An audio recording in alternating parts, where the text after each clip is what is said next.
नमस्कार, अपना प्रदेश उत्तर प्रदेश उत्तराखंड देख रहे हैं आप। मैं हूं आपके साथ पूजा मोहन पांडे। बुलेटिन की शुरुआत करते हुए रुख सीधे काशी यानी कि वाराणसी का करेंगे, जहां पर सीएम योगी आदित्यनाथ दौरे पर पहुंचे हुए हैं। क्या कुछ कह रहे हैं, सुनिए। सरदेव मालवीय जी के ही एक शिष्य के द्वारा स्थापित डीएवी पीजी कॉलेज में आज चौरी चौरा के अपराजय समर को एक नाट्य मंचन के माध्यम से हमें शताब्दी समारोह के अवसर पर देखने का अवसर भी प्राप्त हो रहा है। कड़ियां आपस में जुड़ती हैं। हमारा देश बहुत बड़ा है, 135 करोड़ की आबादी का। दुनिया के अंदर क्या कोई लोकतांत्रिक देश इतना बड़ा है? कोई नहीं है। भारत से आबादी की दृष्टि से चीन थोड़ा बड़ा है, लेकिन चीन के अंदर कोई मौलिक अधिकार किसी नागरिक को नहीं है। कोई व्यक्ति वहां पे मौलिक अधिकारों की बात नहीं कर सकता है। वहां पे पोलित ब्यूरो के आदेश ही सब कुछ मान लिए जाते हैं।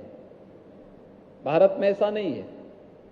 भारत में जनता की आवाज को सर्वोपरि दिया गया है। जन भावनाओं को सम्मान किया जाता है, जन आस्था का सम्मान किया जाता है।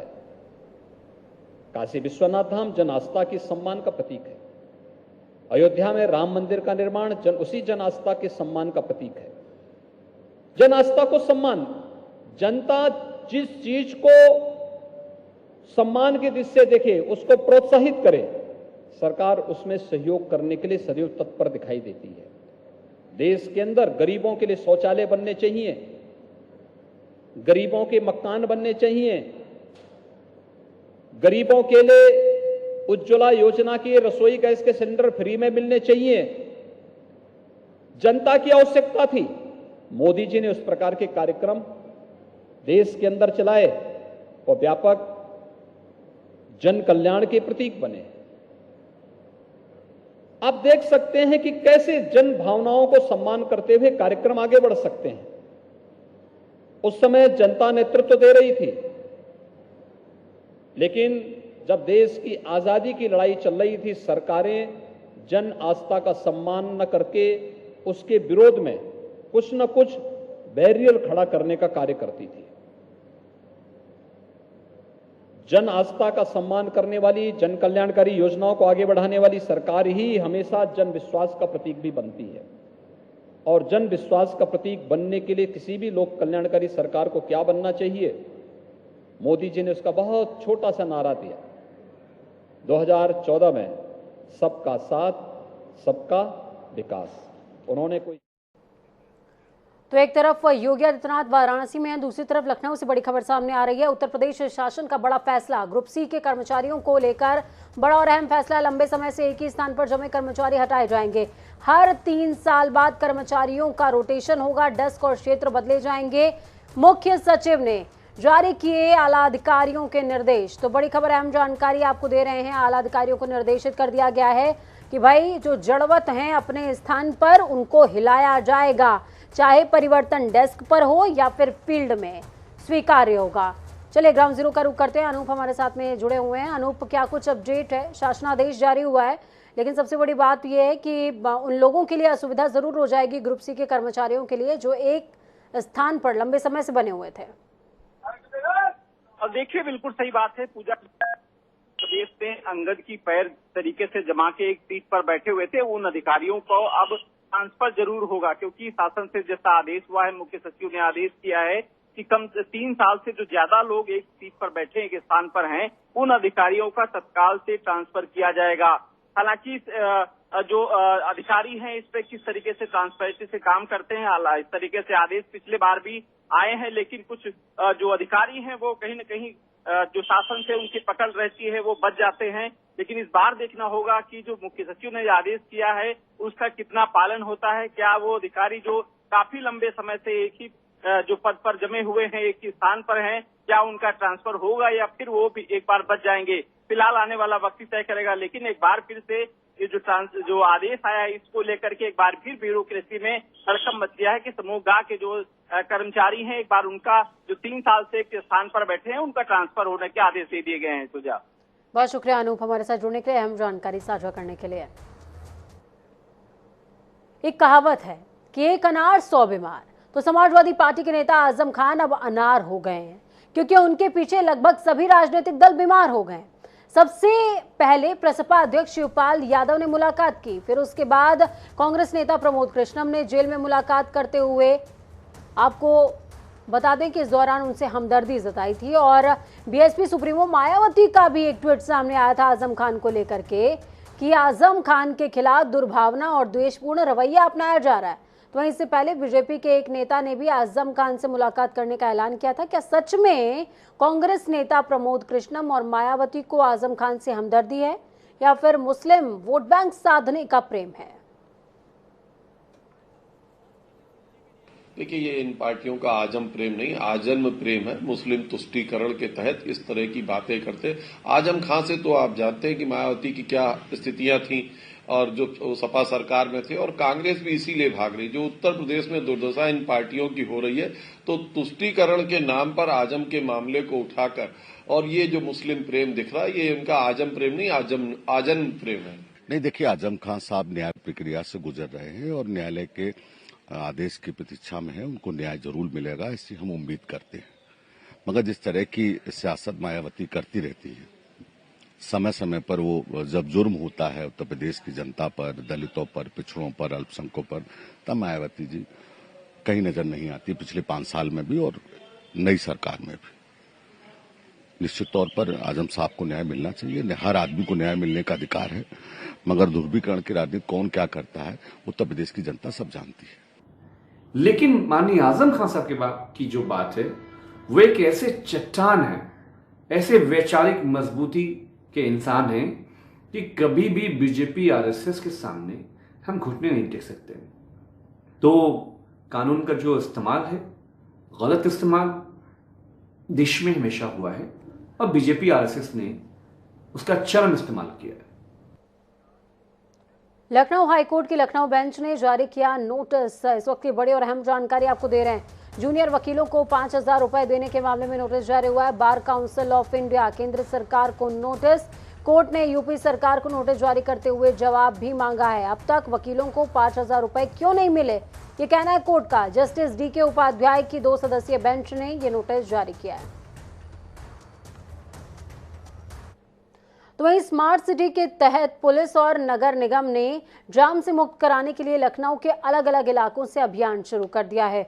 अतिक्रमण की वजह से सड़कों पर लगने वाले जाम से लोगों को निजात दिलाने के लिए आज कैसरबाग इलाके में अभियान की शुरुआत हुई। भीड़भाड़ वाले इस इलाके में अक्सर जाम की स्थिति बनी रहती थी, जबकि दुकानदारों ने दुकानों के बाहर सामान फैला रखा था, जबकि पुलिस ने जिसको जब्त कर लिया है। तो वहीं कार्रवाई के दौरान पुलिस के साथ हल्की नोकझोंक भी देखने को मिली, लेकिन एडीसीपी चिरंजीव सिन्हा का कहना है कि कार्रवाई लगातार जारी रहेगी। लखनऊ पुलिस की तरफ से आज पुराने लखनऊ या यूं कहें कि कैसरबाग इलाके में अभियान चलाया जा रहा है। हमारे साथ चिरंजीव नाथ सिन्हा जी हैं, जो एडीसीपी हैं इस इलाके के। सर, ये अभियान की शुरुआत आखिर क्यों की गई? देखा जाता है अक्सर इस इलाके में जाम भी रहता है। देखिए, अतिक्रमण से सभी प्रकार के जितने भी जनता के लोग हैं उनको दिक्कत होती है। चाहे वो यहाँ पे हॉस्पिटल्स भी है, आई हॉस्पिटल है, लोग जाते हैं, जाम लग जाता है। और हमारा फुटपाथ जो है वो पेडेस्ट्रियन जो हमारे यात्री हैं उनकी सुरक्षा के लिए बनाया गया, क्योंकि यदि वो फुटपाथ जाम हो जाएगा वो रोड पे आएंगे तो एक्सीडेंट होगा। इसकी वजह से फुटपाथ मस्ट बी क्लीन्ड।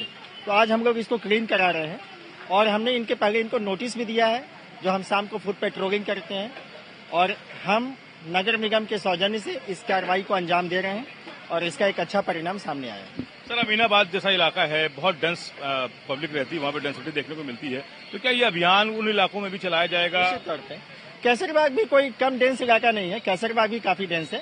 तो हम इसी तरह से एक सिस्टमेटिक प्लान करके जितने भी अभी हमारे मेन मार्केट है जो कि स्मार्ट सिटी में भी आ चुके हैं, उनको हम सुसज्जित और क्लीन बनाएंगे ताकि जनता की वहाँ पहुंच हो सके। सर, भविष्य में अतिक्रमण ना हो यहाँ पर, इसके लिए कुछ कार्रवाई या इनको कुछ नोटिस वगैरह दिया गया या पेनल्टी वगैरह? देखिए, पहले तो इनको नोटिस दिया गया, सूचित किया गया, नहीं हटा रहे हैं। इनके कुछ सामान भी गए, जो नगर निगम का जो प्रवर्तन दल है वो साथ में है। कैमरा पर्सन आशीष के साथ डॉक्टर जनता टीवी लखनऊ। तो खबरों में आगे बढ़ेंगे, बात उत्तराखंड की करेंगे। उत्तराखंड के केदारनाथ धाम में श्रद्धालुओं की भारी भीड़ को देखते हुए अब प्रशासन ने वीआईपी एंट्री पर बैन लगा दिया है। प्रशासन के अनुसार पिछले 6 दिनों में ही 1,30,000 से ज्यादा श्रद्धालुओं ने दर्शन किए, जिसको देखते हुए ये फैसला लिया गया। तो वहीं मुख्यमंत्री पुष्कर सिंह धामी ने पुलिस और प्रशासन के अधिकारियों को सुव्यवस्थित और नियमानुसार यात्रा संचालन के निर्देश दिए हैं।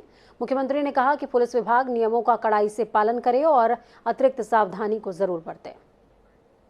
देखिए, हमारा एकमात्र उद्देश्य है कि यात्रा सबके लिए अच्छी हो, सरल हो, सुगम हो। उसको लेकर हमने सभी से अनुरोध किया है कि जब तक अपने स्वास्थ्य का ठीक प्रकार से परीक्षण न कर लें, ठीक प्रकार से उनका स्वास्थ्य ठीक अवस्था में न हो, एक तो मैं सभी से अपील करता हूं कि वो यात्रा प्रारंभ न करें। दूसरा, जो ये दर्शन के लिए अलग से जो वीआईपी विशिष्ट श्रेणी की यात्राएं, दर्शन, वो सारा का सारा हमने सभी के लिए एक समान कर दिया है। सभी लोग एक तरीके से दर्शन करेंगे, कोई वीआईपी नहीं हो। चारधाम यात्रा मार्ग में स्वास्थ्य सुविधाओं के अभाव के चलते अब तक 29 श्रद्धालुओं की मौत हो चुकी है, जिसके बाद अब राज्य सरकार की कार्यप्रणाली और व्यवस्थाओं पर सवालिया निशान खड़े होने लगे हैं। हल्द्वानी विधायक सुमित हृदयेश ने इसे लेकर सरकार पर कई गंभीर आरोप लगाए। वहीं प्रदेश प्रवक्ता का कहना है कि चारधाम यात्रा चल रही है, स्वास्थ्य मंत्री गुजरात दौरा कर रहे हैं और पर्यटन मंत्री दुबई में है। बचे कुचे मंत्री मुख्यमंत्री के उपचुनाव को लेकर के चंपावत में प्रचार में जुटे हुए हैं। साफ है कि यात्रा को लेकर सरकार कितनी गंभीर है। भारी मात्रा में श्रद्धालु और जो पर्यटक हैं वो इस बारी आएंगे, लेकिन कोई भी तैयारी आप देखें सरकार की पर्याप्त नहीं है। और अगर 28 लोग मरे हैं, ये बहुत बड़ा भारी कलंक है इस सरकार पे और पूरी सरकारी मशीनरी पे और उत्तराखंड वासियों पे। तो इसलिए सरकार को अब जाग जाना चाहिए। अभी वो नींद में सोई हुई है, उपचुनाव में केवल अपना फोकस कर रही है। चारधाम यात्रा में सुलभ सुविधाएं, स्वास्थ्य की सुविधाएं, लोगों की आवाजाही की, आवागमन की सुविधाएं, इन सारी सुविधाओं पर गौर फरमाना पड़ेगा, वरना बहुत बड़ी त्रासदी भी होने की संभावना बन सकती है। नाच न जाने आंगन टेढ़ा वाली का हवा चरितार्थ हो रही है। अब आप देखिए सिलसिलेवार तरीके से कि जब पूरा उत्तराखंड जल रहा था, हमारी वन संपदा नष्ट हो रही थी, तो ऐसे में समुद्र की ठंडी हवाएं ले रहे थे सुबोध उनियाल। और अब जब यात्रियों की तादाद अपेक्षा से ज़्यादा बढ़ती जा रही है, चारधाम में स्वास्थ्य सेवाएं चरमरा रही हैं, तो हमारे स्वास्थ्य मंत्री गुजरात में खाकरा और पापड़ खा रहे थे। और ऐसे में अब तीसरे जो हमारे पर्यटन मंत्री हैं, धर्मस्व मंत्री हैं, वो जिस वक्त यहाँ चारधाम विश्व प्रसिद्ध यात्रा चल रही है जो उत्तराखंड की रीढ़ है, तो वो दुबई शेखों से मुलाकात कर रहे हैं। वहीं आम आदमी पार्टी के वरिष्ठ प्रदेश उपाध्यक्ष और कुमाऊं प्रभारी का जिम्मा मिलने के बाद पहली बार जनपद में पहुंचे बसंत कुमार का कार्यकर्ताओं ने फूल मालाओं के साथ भव्य स्वागत किया। कुमाऊं प्रभारी बसंत ने कहा कि आपकी नीतियों से प्रभावित होकर भाजपा और कांग्रेस के लोगों का आम आदमी पार्टी में आने का सिलसिला जारी है। बसंत ने कहा, पूरे प्रदेश में संगठन को मजबूत बनाकर जनता की समस्याओं को दूर करना ही उनका लक्ष्य है। आम आदमी पार्टी समस्त जनता को साथ लेकर चलती है और उसका संगठनात्मक ढांचा बेहतर तरीके से काम करता है। सबसे बड़ी बात मैं आपको बताऊं, एक इथिक्स तो हमारा स्पष्ट है कि हम लोग उत्तराखंड प्रदेश हो चाहे पूरे भारतवर्ष हो, द्वेष भाव की राजनीति नहीं करते हैं। हम लोग अच्छे लोगों को इकट्ठा कर रहे हैं। भारतीय जनता पार्टी और कांग्रेस में जो लोग असहज महसूस कर रहे हैं, अब वह बिल्कुल तुरंत गति से और तेज गति से आम आदमी पार्टी की तरफ बढ़ रहे हैं। और मैं शीर्ष नेतृत्व का धन्यवाद करता हूं कि उन्होंने हमको इतनी अच्छी जिम्मेदारी से नवाजा है। और मैं विश्वास दिलाता हूं कि इसमें हम उत्तराखंड प्रदेश में आम आदमी पार्टी को जो उसका अंतिम लक्ष्य है, उस लक्ष्य तक ले जाने के लिए पूरे मेहनत करेंगे, तत्परता से काम करेंगे। तो चलिए फटाफट अंदाज में 5 में 25 अहम जिलों का रुख करेंगे। रायबरेली में मुआवजा न मिलने से नाराज भूस्वामी ने पावर हाउस के कंट्रोल रूम में लगा दिया ताला। सुबह बिजली आपूर्ति बाधित होने से उपभोक्ताओं का बुरा हाल। कानपुर में ट्रैफिक विभाग की बड़ी लापरवाही, सीबीएसई परीक्षा केंद्र के बाहर लगा भीषण जाम। कड़ी मशक्कत के बाद छात्र परीक्षा केंद्र पहुंच सके। फर्रुखाबाद में प्रभारी मंत्री के दौरे से पहले व्यवस्था को चुस्त दुरुस्त करने में जुटे आला अधिकारी। नगर मजिस्ट्रेट ने लोहिया अस्पताल कर्मियों को ड्रेस कोड में रहने के दिए निर्देश। बांदा में पानी भरने जा रही 3 मासूम बच्चियों के साथ दबंगों ने किया दुष्कर्म का प्रयास। पुलिस ने दोनों आरोपियों को किया गिरफ्तार। झांसी के विद्युत पोल से चिंगारी निकलने से सब्जी की दुकान जलकर हुई खाक। फायर ब्रिगेड ने कड़ी मशक्कत के बाद आग पर पाया काबू। फिरोजाबाद में उप मुख्यमंत्री के दौरे के बाद एसएसपी ने किया फेरबदल। 2 क्षेत्राधिकारियों के कार्य क्षेत्र में बदलाव, कईयों से छीना गया थानाध्यक्ष का प्रभार। हाथरस में अपने सरकारी वाहन को छोड़ दोपहिया वाहन से जिला अस्पताल पहुंचे एसडीएम विपिन कुमार। अस्पताल का किया औचक निरीक्षण, अस्पताल की स्थिति सुधारने के दिए सख्त निर्देश। आगरा में पहली पत्नी से तलाक लिए बिना दूसरी शादी करने जा रहा था युवक ने हवालात में गुजारी रात। युवक के छोटे भाई से कराई गई दुल्हन की शादी। झांसी में जिलाधिकारी ने जल जीवन मिशन के तहत बन रहे वाटर ट्रीटमेंट प्लांट का किया निरीक्षण, निर्धारित समय सीमा में काम कराए जाने के दिए निर्देश। बरेली में अफसरों के नाम पर पैसे वसूलने वाला सिपाही सस्पेंड। ऑडियो वायरल होने के बाद सिपाही पर भ्रष्टाचार का मुकदमा दर्ज। स्मैक तस्कर सोनू कालिया से मांग रहा था 10 लाख रुपए। कानपुर देहात में सिकंदरा थाने में तैनात सिपाही अरविंद की दबंगई का वीडियो वायरल। सामान खरीदकर पैसे नहीं देने पर दुकानदार की पिटाई की। लखीमपुर खीरी में गौशाला में भूख से तड़प करीबन आधे दर्जन गायों की हुई मौत। पशुओं को चारे के नाम पर सूखा भूसा खिलाया जाता है।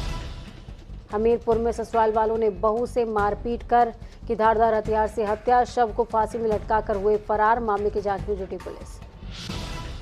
सहारनपुर में खनन कारोबारी हाजी इकबाल के बेटे को पुलिस ने किया गिरफ्तार। एसएसपी के आदेश पर पुलिस ने करी है कार्रवाई।